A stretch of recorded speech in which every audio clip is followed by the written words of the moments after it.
how important it is today that we recognise the point at which we stand in our history.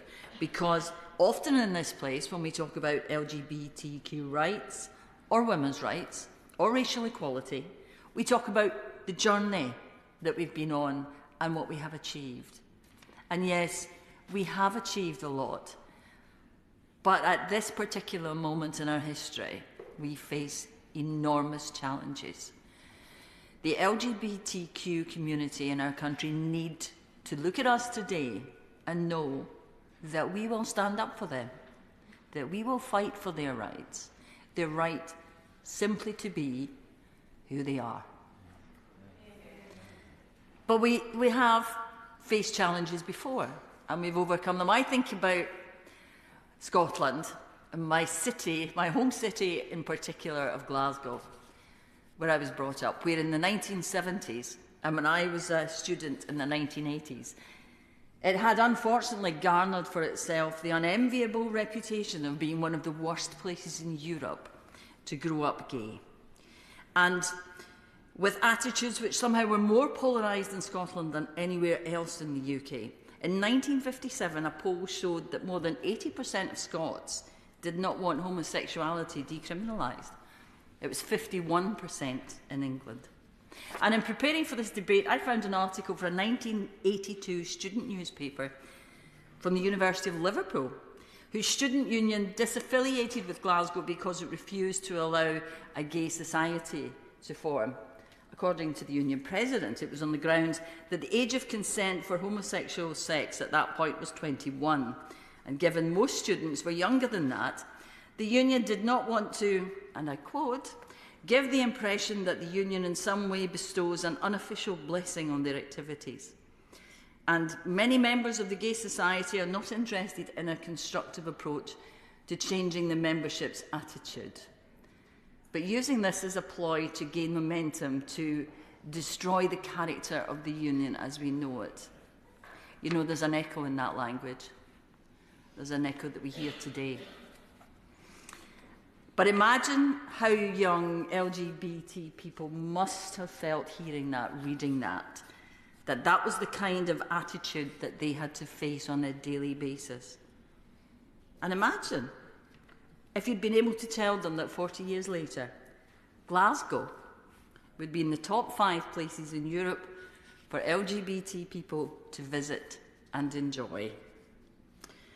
That despite those attitudes, there has grown a long, rich history of the community coming together to support each other across Scotland, and we've improved so much, as those figures show. But Edinburgh, for example, the Edinburgh Befrienders, later known as the Lothian Gay and Lesbian Switchboard, opened in 1974 and was the UK's first bespoke helpline for gay and lesbian people, beating Switchboard, which still exists, by just 1 day. Edinburgh was also home to Scotland's first LGBT bookshop, Lavender Menace, and in 1995 welcomed 3,000 people to Scotland's first Pride March. It's huge now. It's the event of the year, and I've been privileged to speak at it twice now.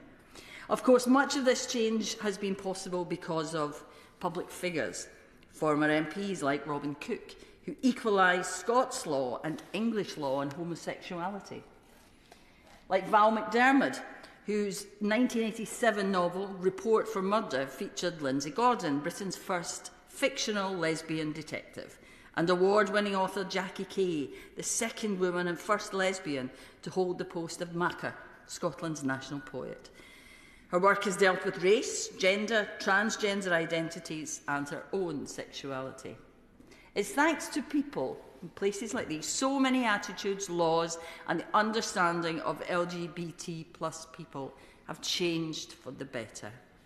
That the age of consent was finally equalised for gay and straight people in England, Scotland and Wales in 2000. Same-sex couples were recognised for the first time in 2004 with civil partnerships, the same year as trans people gained formal recognition in law for the first time with the Gender Recognition Act. And 20 years ago, the same-sex couples gained the right to adopt.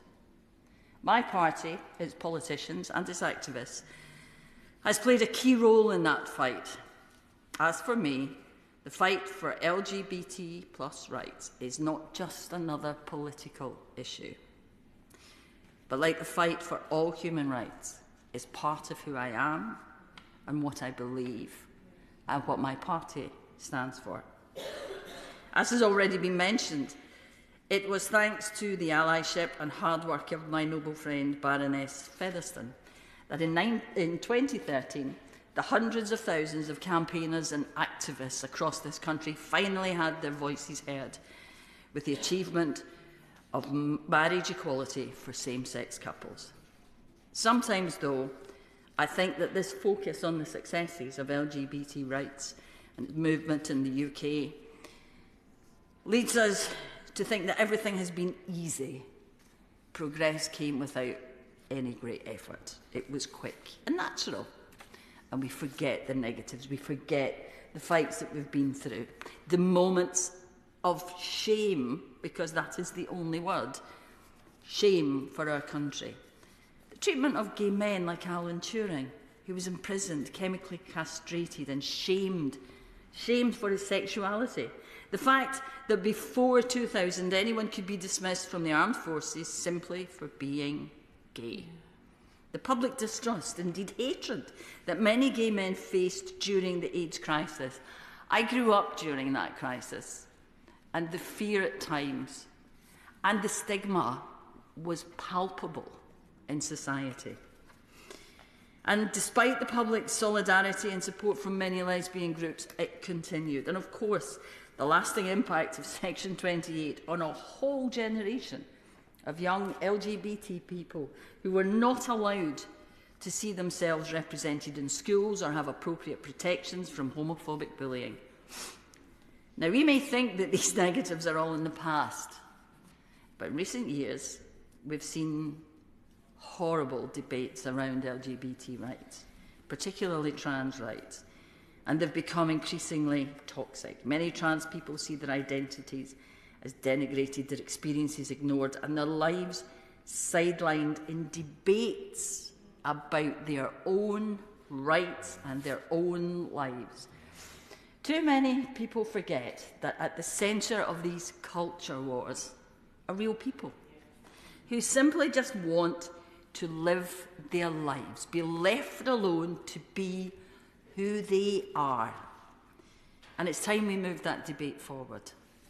It's time we thought about the people and not the politics. Focus on the solutions to the issues that the LGBTQ community still face.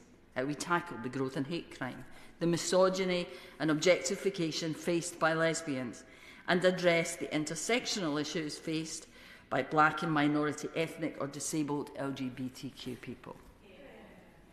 And I'm delighted to hear that the government's draft conversion practices ban will be heard soon. And how can we support schools and businesses? We must help them eradicate homophobic and transphobic bullying and harassment. We have to think about how we support trans people to access better support and how we help non-binary people get recognition in law. And I hope that the government will address all of these points. And actually, today I'm more confident that they will. The Honourable Member for Luton North mentioned her daughter as hope for the future. Now, my daughter is considerably older. She's in her 20s. And a couple of years ago, we went to a play together in Edinburgh.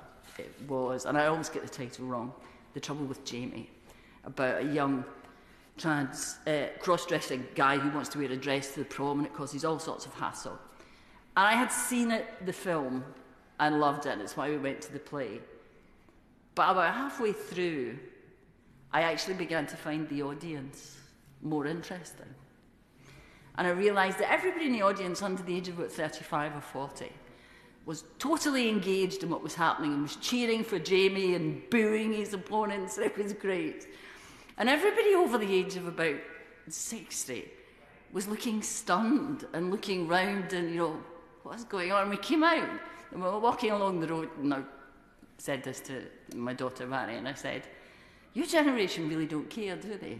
She said, "No. We don't get it. We don't know why it's a problem, and we don't know why politicians don't see that." And in that moment, I thought, you know what? This debate that we all want to end, this toxic argument, it will end. It will end because the younger generation will not allow their peers to be punished for being who they are the way that mine were. So can I thank the government for having this debate? And can I thank everyone who's here? And can I just say, please let's send a positive message that we will stand up and we will make that acceptance come sooner. Thank you. Yeah.